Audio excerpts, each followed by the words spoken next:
ఈ చెరువులను చెరబట్టిన వాళ్ళ నుంచి విముక్తి కలిగించాలన్న ఏకైక లక్ష్యంతోనే ఈరోజు చెరువులను ఆక్రమించుకున్న వాళ్ళను ఎవరిని వదలకుండా ఉక్కు పాదంతో అణిచివేయాలన్న ఆలోచన, అందులో నిర్మాణాలను ఏ ఒత్తిడి వచ్చినా వెనక్కి తక్కకుండా తొలగించాలన్న ఆలోచనతోనే ఈరోజు ఈ చెరువులలో ఉన్న అక్రమ కట్టడాలను కూలగొడుతున్నాము.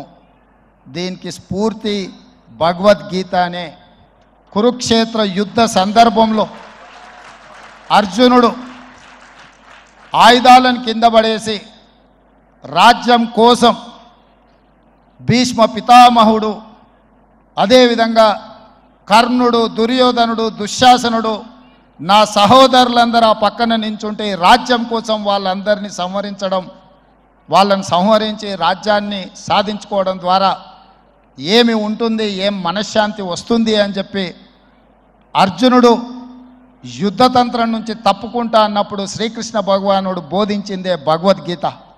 చంపేదెవరు, చంపించేదెవరు, లోక కళ్యాణం కోసం నీ బాధ్యతను నెరవేర్చాల్సిందే.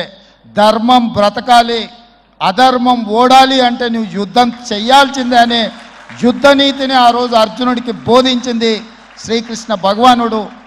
ఇవాళ ఆ శ్రీకృష్ణ భగవానుడి బోధనానుసారమే ఈరోజు ఈ చెరువులను కాపాడే కార్యక్రమాన్ని నేను తీసుకుంటున్నా. నాకు తెలుసు ఈ చెరువులలో నిర్మాణమైన విలాసవంతమైన ఫామ్ హౌజులు ప్రభుత్వాన్ని ప్రభావితం చేయగలిగిన స్థానాలలో ఉన్న చాలామంది వ్యక్తులు ఉన్నారు.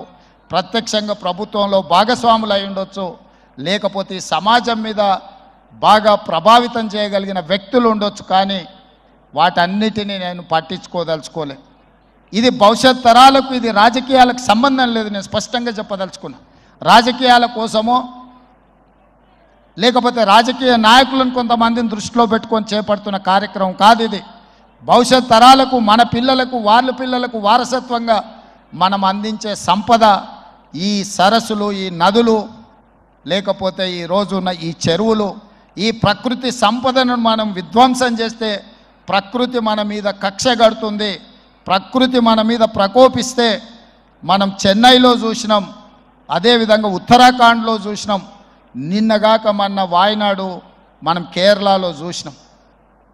ఈరోజు ఇలాంటివన్నిటిని దృష్టిలో పెట్టుకున్నప్పుడు ఈ హైదరాబాదు నగరాన్ని రక్షించుకోవాల్సిన బాధ్యత మన అందరి మీద ఉన్నది. ఇది ఒక సుందరమైన నగరం.